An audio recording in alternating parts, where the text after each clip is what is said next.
Análisis histórico de la película Gladiador. Una de las obras que sin dudas ha sido la preferida de muchos gustosos de la historia de Roma, y uno de los claros ejemplos de que no se requiere la exactitud histórica en una obra de ficción para disfrutar de una buena película de ficción histórica. Gladiador combina los elementos de una buena historia, de buenas actuaciones y de una dirección asombrosa que ha marcado una generación y que en mi opinión personal no necesita de una segunda parte porque la historia de Máximo termina en aquella película. Es autoconclusiva, no deja espacio para una segunda parte, porque los arcos de los personajes llegaron a su fin. La problemática se resolvió, no hay cabos sueltos, que son las características, por ejemplo, de películas a las cuales se las pensó como una secuela. Sobre todo porque el director lleva haciendo películas muy mediocres para lo que tenía acostumbrada su audiencia. Como el fiasco de la película de Napoleón, cuya crítica ya he hecho en este canal, y muchos otros han emitido también sus críticas al respecto. Así que no vale la pena despertar un tema que ya está muerto, como mis esperanzas de que la segunda entrega de esta película sea al menos no tan mala. Sin más que decir al respecto, como introducción, comenzaré con el análisis de aquellas cosas que la película muestra correctamente y aquellas otras que no tanto. Como siempre, recordar que este video se hace para aprender más de la historia. Sé muy bien que una película de ficción histórica no tiene por qué ser fidedigna a la historia real. De hecho, por eso el nombre de ficción histórica. Así es que lo menciono para que no pierdan valiosa parte de su tiempo diciendo esto, ya que es evidente. La historia de Gladiador está inspirada en una de las historias más famosas del Imperio Romano, una rebelión de esclavos que se llevó a cabo alrededor del 73 al 71 a.C., la rebelión de Espartaco. A estas rebeliones se les conocía como guerras serviles y hubo varias a lo largo de la historia romana, pero la más importante fue esta. Creo que les resultará familiar la comparación. Espartaco fue hecho prisionero de los romanos y se le llevó a una ludus, que es como se le conoce al lugar de entrenamiento de estos guerreros del espectáculo. Vendido a un lanista que es precisamente quien compra esclavos para entrenarlos como gladiadores, el papel que tiene próximo en la película. Espartaco desafía el poder de Roma, haciendo una rebelión para liberar a los esclavos.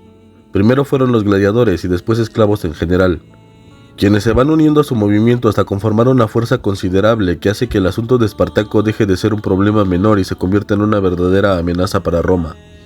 Máximo pasa por esta conversión de general a esclavo, de esclavo a gladiador y de gladiador a desafiar al emperador y a Roma misma. Pues durante la película vemos una trama en la cual Máximo busca derrocar a Cómodo, el de emperador y su enemigo, para instaurar un gobierno democrático o un gobierno republicano como anteriormente había estado en vigencia en Roma. Esta sería la principal referencia histórica de la trama, la rebelión de Espartaco. El año es 180 después de Cristo. Observamos al emperador Marco Aurelio, que en realidad existió y fue uno de los mejores emperadores de Roma, inclusive el último de los llamados 5 buenos emperadores, considerado como el verdadero rey filósofo que en su momento había teorizado Platón. Pues como vemos alrededor de la película, Marco Aurelio es un filósofo, y en verdad lo era, ya que escribió un libro de filosofía estoica muy recomendable, llamado Meditaciones. Se describe este magnífico libro como una obra escrita de manera exquisita y con infinita ternura. Marco Aurelio fue un hijo adoptivo de Antonino Pío, junto con Lucio Vero, quien también es mencionado en la película como el padre del hijo de Lucila, quien lleva el mismo nombre de su padre. Vemos que comanda un ejército en el cual se enfrenta a los germanos, lo que es verdadero ya que Marco Aurelio se hizo frente a varias guerras y batallas en Germania, sobre todo en la Galia y en el Danubio. Marco Aurelio comenzó el gobierno de Roma al lado de su hermano adoptivo Lucio Vero en el año 161 a.C. Ambos gobernaron conjuntamente hasta la muerte de Lucio en el año 169, siendo desde entonces únicamente Marco Aurelio quien llevaría las riendas de Roma. Otro de los hechos veraces de la película, puesto que Lucio Vero, el esposo de Lucila, ya había muerto. También puede ser que Máximo estuviese inspirado en parte en Lucio Vero por el hecho de que este era un hábil líder militar, quien dirigía sus tropas en varias batallas en nombre de Marco Aurelio, quien hasta su muerte fue fiel y también fue admirado y seguido por sus soldados. Otro de los hechos reales es el año de muerte del emperador Marco Aurelio, que fue efectivamente en el año 180 después de Cristo, aunque evidentemente no fue asesinado por su hijo y heredero Cómodo, pero sí fue acompañado por este. Murió relativamente joven a la edad de 58 años. Marco Aurelio tendría varios hijos, pero solo le sobrevivieron un varón y 4 mujeres. En la película solo vemos a 2, Cómodo y Lucila, cuyos nombres completos eran Lucio Aurelio Cómodo Antonino y Ania Aurelia Galeria Lucila. Efectivamente, el lugar de la muerte de Marco Aurelio sería en una campaña militar en Vindobona, la actual Viena. En la película, Marco Aurelio busca que Máximo sea su heredero y no Cómodo, porque es republicano y quiere precisamente el regreso de la República Romana. Pero en realidad esto no es verdadero, además de que Marco Aurelio ya le había nombrado a Cómodo como su sucesor desde el 166 que lo nombró César, y en el año de 177 los dos compartían el gobierno del imperio. En cuanto a la batalla inicial, me parece que es la batalla del Danubio en la que venció a los germanos, dando inicio a la anexión de Bohemia. Sin embargo, su muerte prematura puso fin a los preparativos para la invasión, pues Marco Aurelio contrajo viruela. Ya se ha hablado hasta el hartazgo de las tácticas romanas de la guerra y del constante uso de Hollywood de una armadura que más bien era poco común, la lorica segmentata. En realidad los soldados romanos solían usar en su mayoría la lorica jamata. El uso de la artillería en el campo de batalla no está documentada. Al parecer la artillería no era utilizada en batallas, pues su uso se restringía a los asedios. Otro de los aspectos importantes de la película es el hijo de Marco Aurelio, Lucio Aurelio Cómodo. Como lo muestra la película, Cómodo al inicio va a la campaña de su padre en Germania. Esto es verdadero ya que en realidad acompañaba a su padre en sus campañas militares por Germania luchando con los ejércitos del Danubio. En la película, Cómodo le reprochaba a su padre sus pocos cuidados y la aversión que sentía hacia él. Sin embargo, esto no es cierto, puesto que Marco Aurelio había perdido ya varios hijos varones y encargaría a Galeno su especial cuidado. Así es, Galeno en persona, el médico reconocido cuyo nombre sirve para denominar a los que se dedican a la ciencia médica. Recibiría también una educación privilegiada. Marco Aurelio le denominó como abundancia de buenos maestros. El enfoque que Marco Aurelio quiso darle a la educación de su hijo Cómodo fue el intelectual más que el militar. Cómodo fue el primero desde Vespasiano en ser nombrado emperador, siendo hijo natural o biológico de Marco Aurelio, pues se tenía la costumbre de elegir a un heredero, un hijo adoptivo, pues la mala suerte no le había dado hijos a Nerva, Trajano, Adriano ni Antonino Pío, por lo que debieron optar por la adopción de un heredero. Es por ello que no sonaba descabellado en la película que Marco Aurelio pudiera nombrar a otra persona como emperador de Roma al adoptarlo, como pretendía hacer con Máximo, pero por lo que sabemos esto no es verdadero. En una de las escenas Marco Aurelio está preguntándose cómo lo conocerán las generaciones futuras, como el filósofo o como el guerrero. Dice que solo trajo consigo su espada. Esto es verdadero, pues Marco Aurelio se caracterizó por ser un gobernante notable, pero también uno enfocado en la guerra, teniendo durante su gobierno varias guerras con pocas temporadas de paz. Cómodo, junto a su padre, se caracterizó con un enfoque moderado en su gobierno, pero una vez murió, la locura se apropió de su mente, como muestra la película. El gobierno de Cómodo fue más pacífico pero inestable y turbulento en la política del imperio. A Cómodo no le importaba gobernar teniendo en mente las necesidades del pueblo romano, sino las suyas, en sus caprichos y deseos. Es por ello que Dion Casio comenta al respecto de su gobierno. El reinado de Cómodo marcó la transición de un reino de oro y plata a uno de óxido y hierro. Historiadores señalan el inicio del gobierno de Cómodo como el comienzo de la decadencia del imperio. Como se muestra en la película, el regreso del nuevo emperador se hizo como un triunfo romano por el hecho de que Cómodo negoció la paz con las tribus germánicas, las cuales por el desgaste que habían recibido aceptaron. Regresando triunfante.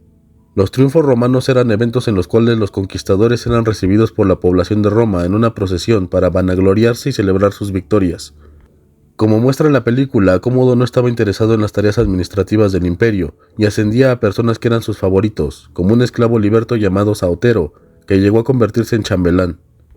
Esto, como muestra la película también, hizo que los senadores descontentos con esta situación buscaran conspirar en contra suya, tratando de armar un golpe de estado, que resume una gran parte de la película en donde uno de los senadores, Graco, se reúne con Lucila y con Máximo para tramar un golpe en contra de Cómodo. Cómodo era despótico y tiránico, como se muestra una vez más en la película. Aun cuando los senadores mostraran su descontento con su gobierno, se sabe que el ejército y los ciudadanos de Roma lo apreciaban, no solo por su generosidad con ellos, sino, y esto es verdadero, por los juegos espectaculares de gladiadores que se llevaban a cabo en su imperio. Su guerra personal con los senadores no terminaría allí, sino que para costear el elevado gasto de recursos en los juegos gladiadores, aumentó el impuesto senatorial, es decir, elevó el impuesto de los senadores, y además causó polémica al invertir las siglas tradicionales del gobierno romano, que era SPQR, lo que significaba Senatus Populusque Romanus, es decir, el Senado y el pueblo de Roma. Ahora sería PSQR, lo cual significaría el pueblo y el Senado de Roma. Otra de las cosas verídicas que rescata la película es el intento de Lucila por deshacerse de Cómodo. En el año 182 después de Cristo, Lucila conspiraría para derrocarlo. Según se cree, el motivo de esta conjura por parte de Lucila fueron la envidia que sentía por la emperatriz Brutia Crispina, esposa de su hermano. La conspiración fue efectivamente, como ocurre en la película, descubierta, solo que no fue Máximo ni Graco, sino los supuestos amantes de Lucila, Marco Humidio Quadrato y Apio Claudio Quinciano. Los dos fueron ejecutados, Lucila fue enviada a Capri y más tarde también fue ejecutada. Las intenciones de Cómodo efectivamente eran la oposición al Senado y la búsqueda del poder total en su persona, por considerarse a sí mismo un dios. Se erigieron monumentos de su imagen a lo largo de Roma como un hombre de gran poder físico, emulando a Hércules, del cual pensaba era la encarnación.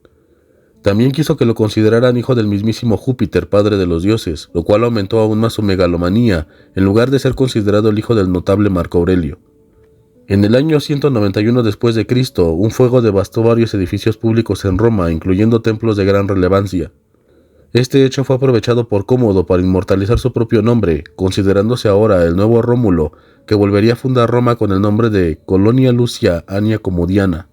Y no paró allí, también renombraría los 12 meses del año, con sus 12 nombres, que saber eran Lucius, Aelius, Aurelius, Commodus, Augustus, Herculius, Romanus, Exuperatorius, Amazonius, Invictus, Felix, Pius. También nombró a sus legiones con el nombre de Comodianae, y a la flota como Alexandria Comodiana Togata.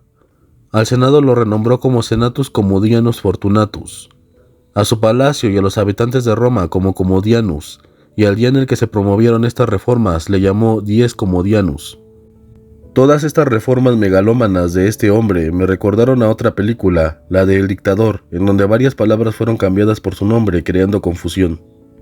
Dion Casio, historiador, lo describía así: Cómodo no es de una naturaleza malvada, pero, por el contrario, es el hombre menos honesto que jamás ha vivido. Su gran simplicidad, unida a su cobardía, le han hecho ser el esclavo de sus compañeros.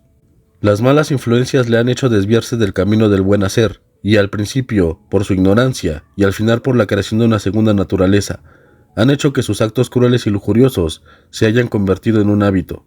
Cómodo era muy diferente a su padre, de hecho se esforzó por ser todo lo contrario, no escuchaba a sus asesores y su modo de vida era despilfarrador, al contrario del ascetismo y austeridad de su padre. Se cree que quizás al haber sido educado en un ambiente de estoico ascetismo y austeridad, le hicieron librarse de estos tan pronto como se vio libre de la influencia de su padre, y entonces hizo lo que le vino en gana. Máximo aparece como uno de los ejecutados por Cómodo, ya que al aumentarse las conspiraciones en su contra, la locura o estupidez de este emperador le hicieron dar la orden de asesinar a toda la gens Quintili. Condiano y Máximo fueron ejecutados aun cuando no se habían comprobado su participación en ninguna conspiración. El emperador los ejecutó con la excusa de que su riqueza y su poder, así como talento, suscitaban envidias entre ellos, que los hacían peligrosos. Como observamos, Cómodo era todo un personaje, y quizás incluso en la película, aun con todas las aberraciones y tiranías que realizaba, lo retrataron muy suavemente. Fueron muy condescendientes con su figura histórica, porque el personaje real que representa a Joaquín Phoenix era a todas luces mucho peor. Cómodo recuerda a emperadores de la talla de Calígula y de Nerón, emperadores cuya depravación llevaron al imperio a una enorme inestabilidad política, económica y social interna. Otra de las cosas en la que falla la película es en mostrarnos la relación de Cómodo con su hermana Lucila, ya que en la película se nos hace mención de que existe un deseo sexual de Cómodo por su hermana.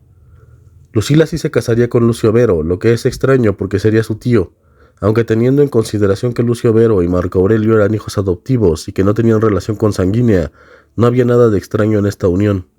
Y efectivamente, Lucila había tenido un hijo que llamó Lucio Aurelio Vero, que es el niño que aparece en la cinta y que se piensa es hijo de Máximo en la película. La relación de Cómodo con su hermana no era de esta cercanía. Lucila conspiraría en su contra, eso es verdadero, y por ello sería ejecutada mucho antes de la muerte de su hermano, en el 182 a.C. Cómodo moriría hasta el 192, por lo que Lucila llevaría 10 años de muerta. Aunque las relaciones incestuosas pueden parecernos hoy en día abominables, o que hagamos chistes con ellas y los norteños, en realidad en las casas reales de Europa, por ejemplo, se practicaba el incesto por el hecho de que se creía que así se mantenía la pureza de la sangre noble. En Roma no era la excepción, se tienen documentadas relaciones incestuosas como la de Claudio con su sobrina, la emperatriz Julia Agripina, o de Calígula con sus hermanas. De hecho, se piensa que también sostuvo relaciones con Julia Agripina, la cual era su hermana. De modo que la relación de Cómodo con su hermana en la película no sería extraña si tenemos en consideración estas relaciones de los emperadores y reyes con sus propios familiares. Pero bueno, ya sabemos cómo es que termina todo esto. Uno de los ejemplos más notables de lo que ocurre en las relaciones incestuosas es la deformidad del rey Carlos II, el hechizado. Pues hay una mayor probabilidad de que los hijos que se tienen con familiares, dada la relación genética, resulten tener padecimientos y síndromes o deformidades. El amante de Lucila, con el cual planificaría el derrocamiento de su hermano, se dice, era su primo hermano. Cómodo y los gladiadores. Bueno, pero ¿qué tiene que ver Cómodo con los gladiadores? Por más extraño que resulte, Cómodo peleaba en la arena del Coliseo, se disfrazaba de Hércules y salía a la arena a combatir con los gladiadores, lo que he de decir, el público consideraba indigno de un emperador. Obviamente Cómodo estaba obsesionado con los juegos gladiadores, así es que gastaba el erario en la organización de los mismos. El público comenzó a pensar que Cómodo no era hijo de Marco Aurelio, sino de un gladiador con el que Faustina, su madre, había sostenido relaciones. Cómodo siempre ganaba, obviamente, y ninguno de sus rivales pudo derrotarlo. Esto no lo hacía un excelente guerrero per se, sino que en realidad es evidente que no matarían al emperador de Roma, así es que al que le tocara enfrentarlo en la arena, así fuera más hábil o más diestro que el emperador, era seguro que estaba condenado a muerte. Se registraron alrededor de 700 combates en los que Cómodo estuvo presente. Para evitar que algún gladiador lo venciera, se cree que los enfrentaba usando armas mejores o reales, mientras que al gladiador le daban armas de peor calidad o incluso de madera o de práctica, para evitar que pudiese herir al emperador o matarlo. También se piensa que, como hizo con Máximo al final de la película, en su enfrentamiento final en la arena, los drogaba para tener ventaja sobre ellos. Solo que al final de la película, Cómodo apuñala a Máximo para que éste estuviese herido y no peleara con todas sus habilidades, revelando la naturaleza traicionera y cobarde de Cómodo. Cada aparición de Cómodo en la arena costaba al erario 1.000.000 de sestercios, lo que arruinó la economía romana, que con anterioridad había sido administrada de manera sabia y eficiente por sus predecesores de la dinastía antonina. Esta no solo era una de sus prácticas o pasatiempos más miserables, sino que además se decía que ponía a oficiales heridos en batallas a los que le faltaba algún miembro, atados y amordazados al centro del anfiteatro, para que Cómodo procediera a asesinarlos con su espada. Lo mismo hacía con ciudadanos de Roma que perdían sus pies debido a accidentes. La muerte de Cómodo. Hubiese sido épico que, como lo vemos en la película, que alguno de aquellos a los que se enfrentaba lo hubiesen matado como el maldito y miserable, así como execrable tirano que era. Pero en realidad su final quizás fue más atroz. Cansados de Cómodo, se hizo una nueva conspiración para poner en el poder a Pertinax. Los conspiradores convencieron a su concubina Marcia de que pusiera veneno en su alimento, pero este intento fracasó ya que el emperador vomitó todo el veneno. Y entonces se retiró a tomar un baño. Con miedo de las represalias que Cómodo pudiese tomar en contra de ellos, los conspiradores enviaron a su liberto Narciso a que lo estrangulara en la bañera, lo que finalmente dio resultado. El miserable tirano había muerto. Para quien no sepa qué es un liberto, es un esclavo que ha obtenido su libertad, pero no la ciudadanía de romano. Al día siguiente de la muerte de Cómodo, el Senado lo declaró enemigo público de Roma, decretando contra él la llamada Damnatio Memoriae. ¿Y qué es la Damnatio Memoriae?, me preguntarán. Pues déjenme decirles que es uno de los peores castigos que se puede tener en la ley romana, porque implica la desaparición histórica de los personajes a los que se les condena con este castigo. De modo que todo registro, que toda estatua, que todo lo que recuerda a este personaje será eliminado de la historia romana, de la memoria colectiva y pública del imperio. Este castigo estaba reservado a los considerados como enemigos públicos del imperio. Es, digamos, como lo que en la actualidad algunos movimientos quieren hacer, borrar de la memoria histórica los acontecimientos más terribles, pero en realidad más bien hacen un favor al que cometió dichos actos que un perjuicio, porque nos hace olvidarnos de las villanías y de las tiranías cometidas por aquellos hombres a los que les vendría mejor decir ni perdón ni olvido. Así como les mencioné, el nombre de Cómodo desapareció de los registros públicos, sus estatuas fueron derribadas, los nombres de los cuerpos públicos que Cómodo había denigrado recuperaron su nombre o denominación original. Sin embargo, se preguntarán, ¿cómo es que tenemos tanta información de Cómodo si es que su memoria fue erradicada del imperio? Bueno, pues no es tan sencillo borrar de la mente las atrocidades de un ser como Cómodo. Como sabemos, el historiador y futuro emperador Dion Casio dio buena cuenta de las atrocidades cometidas durante el gobierno de Cómodo, siendo un testigo directo de los hechos.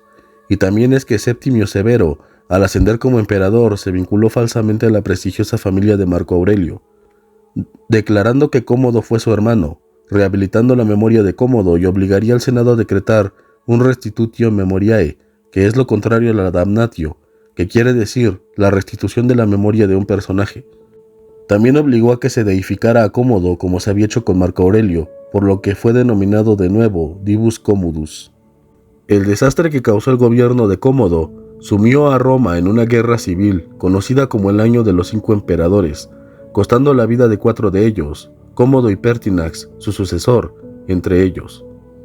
Y aquí hago un paréntesis para preguntarme, ¿cómo es posible que hayan existido seres tan grotescos gobernando Roma y causando con sus pésimas decisiones y egoísmo la caída de un imperio tan longevo?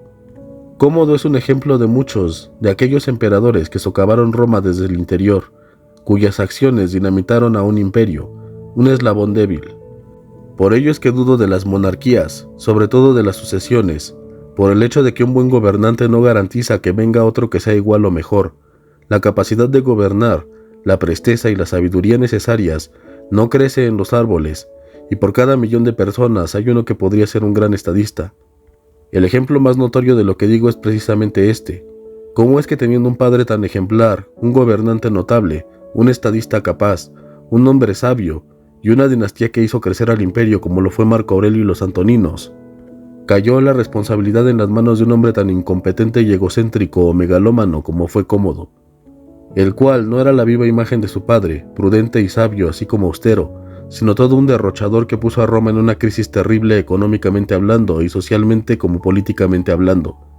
Un gobierno que terminó con años o con siglos de crecimiento, de desarrollo de un imperio. Este no es un hecho aislado, ha ocurrido a lo largo de la historia que por dejar a un familiar encargado del gobierno ha destruido todo lo construido, y en unos años destruiría lo que costó siglos construir. Quizás la dinastía antonina logró buenos resultados en el gobierno de Roma como emperadores, por el hecho de que no dejaban a sus hijos biológicos a cargo del imperio, sino que, al no haber podido tener hijos varones, debieron de adoptar a los que serían sus legítimos sucesores. De modo que no se guiaban por los lazos consanguíneos, sino por la pertinencia y la capacidad de aquellos a los que consideraban dignos y adoptaban. Como el caso de Antonino Pío, que vio en Marco Aurelio esa sabiduría a su temprana edad, llamándolo veritissimus, que significa honesto. La inteligencia de Marco Aurelio y su sabiduría no pasaron desapercibidos para él. Marco Aurelio se ganó el imperio, Cómodo solo lo heredó. Y esa es la enorme diferencia, pues puedo decir que aquellos que han luchado toda su vida por ser dignos del cargo son mejores que aquellos que solo lo heredaron. Los más grandes estadistas y gobernadores de la historia son los que por mérito propio han obtenido el poder.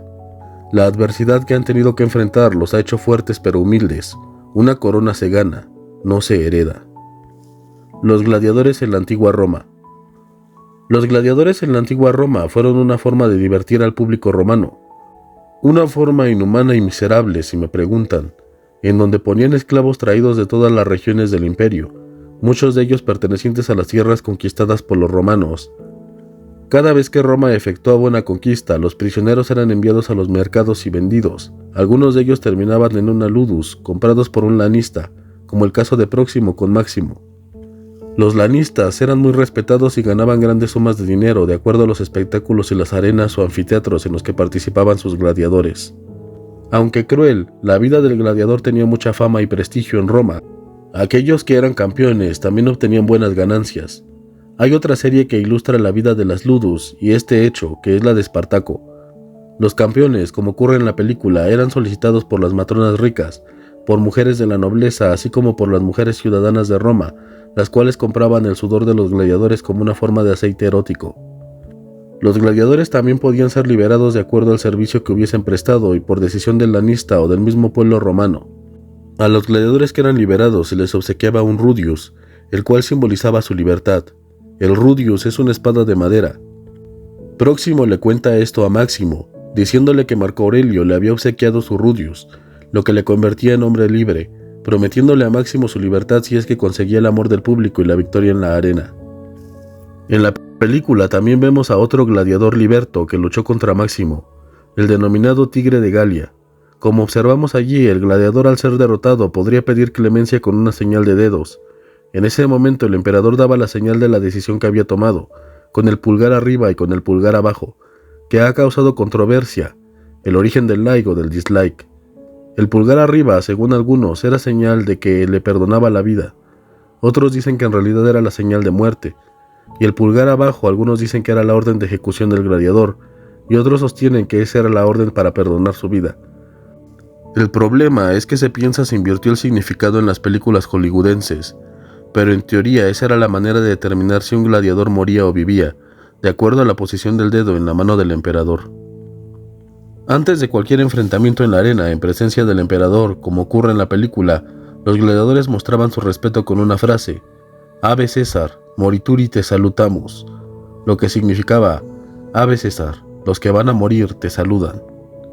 Los gladiadores, como vemos en la cinta, peleaban de diferentes maneras de acuerdo a su estilo de lucha, aunque los cascos y las vestimentas no sean del todo exactas, con cascos y armaduras que no existían hasta la Edad Media, pero si bien podemos quejarnos de la vestimenta de los soldados o de los gladiadores, la verdad los hacía lucir más vistosos, y creo que ya hay videos explicando estos errores en el vestuario, pero aquí no nos pondremos tan quisquillosos.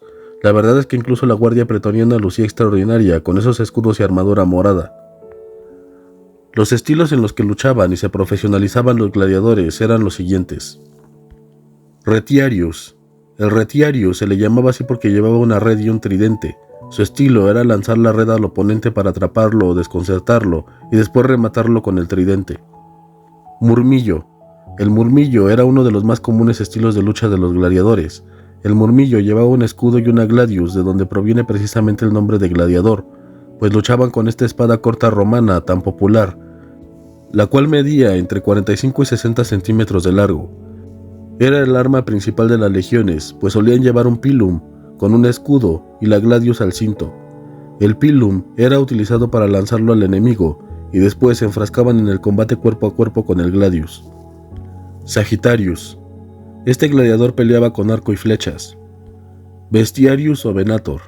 Como aparece en la película cuando Máximo enfrenta al tigre de Galia en el Coliseo, se solían enfrentar también a animales salvajes, con más frecuencia eran tigres y leones. Durante la persecución religiosa en Roma, era común que este castigo estuviera destinado a los cristianos, a los cuales se les llevaba a la arena para ser devorados por estos animales salvajes. El Bestiarius o Venator era el gladiador que estaba entrenado para enfrentar a estas bestias. Questus. Era un gladiador que luchaba con un guante duro, más considerado como un boxeador, no solía llevar armadura. Dimaquerus, del griego dimageiros, que significaba portador de dos cuchillos, apareció a finales del Imperio y quizás sería la denominación en la que participaría Máximo, junto con la de Murmillo, pues solía luchar con dos espadas en cada mano. Eques. Eran aquellos que luchaban a lomos de equinos, eran entonces jinetes o caballeros. De todos los gladiadores eran los más lujosos, ataviados con armadura escamada. Tenían un casco ataviado con plumas, peleaban con escudo y lanza o gladius. Eran los únicos que luchaban calzados. Por lo general se enfrentaban a otros eques, es decir, a otros jinetes. Esediarius. Aparece en la película, son los que luchaban en un carro de guerra. Oplomacus. Estaban basados en los hoplitas griegos, de allí el nombre. Llevaban casco, espinilleras o grebas, llevaban un gladius y un escudo pequeño, generalmente redondo. También llevaban una lanza que solían lanzar antes de entablar un combate cuerpo a cuerpo. Rudiarius. Era el grado más alto que podía alcanzar el gladiador. El Rudiarius llevaba una espada de madera, símbolo de su libertad. Eran verdaderos campeones de la arena y aclamados por el público por su calidad y experiencia. A menudo, a pesar de ser hombres libres, seguían participando por voluntad propia en los juegos gladiadores. Por su experiencia podían ser contratados como árbitros o magister en un ludus, o doctor, o también se podían convertir en lanistas llevando su propia ludus, como el caso de Próximo en la película. Estos han sido grosso modo los tipos de gladiadores. Como dije, los más comunes son los que tienen relación con la película, pero aún hay más tipos que fueron apareciendo durante la República, el Imperio y el final del Imperio Romano. Se tiene también mención a las mujeres gladiadoras en una nota de los textos de Juvenal. Antes solo se hacía referencia a las mujeres que participaban en la arena, ahora se les denomina gladiatrix, una palabra moderna para hacer referencia a estas mujeres, sin importar el tipo o estilo de combate que practicaban. También se podía inundar una parte del Coliseo para representar batallas navales. El Coliseo era una obra arquitectónica increíble, tenía pasadizos, corredores subterráneos, elevadores, etc., como lo vemos en la película en donde los tigres salen como de puertas trampa que están regadas a lo largo del Coliseo, y esto es totalmente cierto. También lo vemos en cómo es que llega Máximo con Cómodo a la arena en una especie de elevador. Los romanos eran destacados ingenieros y arquitectos, siendo el Coliseo un ejemplo de su genialidad. El Coliseo también podía albergar a más de 50,000 personas, pero los pasillos del mismo y las entradas estaban divididas para evitar que la gente de la plebe se encontrara con los patricios. Otro de los datos importantes del Coliseo es que su nombre deriva de una estatua colosal del emperador Nerón que se encontraba cerca del mismo. En realidad su verdadero nombre era Anfiteatro Flavius, y anfiteatros estaban regados por todas partes de las provincias romanas, solo que el Coliseo era el mayor de todos ellos y el más importante. El Coliseo fue construido con la riqueza obtenida del saqueo del Templo de Salomón después de la supresión de la revuelta judía, por el emperador Vespasiano y su hijo Tito, la familia Flavia, quienes fueron una dinastía romana después de la caída de la dinastía Julio-Claudia. Aunque no siempre ocurría, había gladiadores que entraban a la arena ataviados de una manera espectacular con materiales finos o lujosos. Como ejemplo, tenemos a los gladiadores de Julio César, los cuales estaban ataviados con armaduras de plata, los de Domiciano llevaban oro y los de Nerón llevaban armaduras decoradas con ámbar tallado. Las armaduras también podían ser decoradas con motivos y elaborados adornos, como vemos con Máximo, que lleva una armadura que le regala Próximo con 2 caballos en ella y otros símbolos. Panem et circenses, pan y circo. Del Coliseo y los Juegos Gladiadores viene esta frase que se utiliza para mostrar cómo los poderosos suelen controlar a la plebe con pan y circo, ya que al ser tan populares estos espectáculos servían para poder convencer a la gente de votar por un político o de cambiar su opinión por un nada popular gobernante, solo porque les daban entretenimiento o diversión, ocultando los hechos más atroces en la ignorancia y la distracción propia de estos lugares, en los que también se regalaba en ocasiones alimento lanzándolo a la plebe. Es por ello que estos juegos eran tan relevantes para el imperio y un verdadero negocio para los lanistas, porque garantizaban el poder político de los tiranos sobre las masas. Hoy en día quizás no es un espectáculo tan grotesco y terrible como lo era una lucha a muerte entre 2 o varias personas en una arena, pero aún así sigue siendo el mismo principio que prima en los estadios y lugares en donde se lleva a cabo la práctica antigua del pan y del circo. El circo puede malentenderse como aquel lugar en donde se ven payasos y animales, así como acróbatas, y estas personas que van de lugar en lugar para entretener a las masas. Tiene relación, obviamente, pero para los romanos el circo era simple y llanamente un lugar donde las personas iban a entretenerse. Por ejemplo, así se le denomina al Circus Maximus, un recinto más grande que el Coliseo y que puede albergar aproximadamente al doble de personas, en donde se hacían carreras de caballos y de carros. La palabra circus significa literalmente círculo o alrededor, por ser esta la forma que tenía el estadio para la carrera de caballos o de carros. Y bien, fue un viaje largo, pero interesante sobre la historia de Roma, con lo visto en la película Gladiador de Ridley Scott. Una película que tiene más de cierto que de falso, haciendo una buena investigación de la época y de los personajes de la misma, de Marco Aurelio y su hijo tiránico Cómodo, de Lucila, de los espectáculos gladiadores, que como toda obra de ficción histórica se toma sus libertades, pero que sigue siendo una historia tan inspiradora y con un argumento tan sólido e interesante que la convierte en una verdadera joyita del cine histórico, del cine de ficción histórica. Una obra sobre las épocas turbulentas del imperio que, en mi opinión, no requiere de una secuela, que solo puede, en mi opinión, arruinar una obra que ya es casi perfecta. Pero esa, como he dicho, es solo mi opinión y estoy seguro que tú tienes la tuya. Así que este es el momento de comentar tus impresiones. ¿Sabías estos datos sobre el Imperio Romano? ¿Qué piensas de la película? ¿Crees que una película histórica debe de tener rigor histórico o que la historia justificaría las libertades creativas? ¿Qué piensas de la época de Marco Aurelio y de Cómodo? ¿Crees que en realidad, como dicen los historiadores, sería el comienzo de la decadencia de Roma como imperio? ¿Qué opinas de los gladiadores? ¿Qué sabías de ellos? ¿Crees que es necesaria una secuela de esta película? Coméntame por favor tus opiniones al respecto, me será grato leerte. Si el video te gustó, por favor, dale like como el emperador Cómodo, o no, y compártelo con tus amigos, familiares o aquellos que quieran saber más de la historia de Roma y de esta grandiosa producción cinematográfica. Sin más que decir, me despido. Estuviste en el Palacio de Sanssouci. Hasta la próxima. Había un sueño llamado Roma. Se realizará. Hermanos, lo que hacen en vida resuena en la eternidad. Conocí a un hombre que dijo, la muerte nos da una sonrisa. Lo que podemos hacer es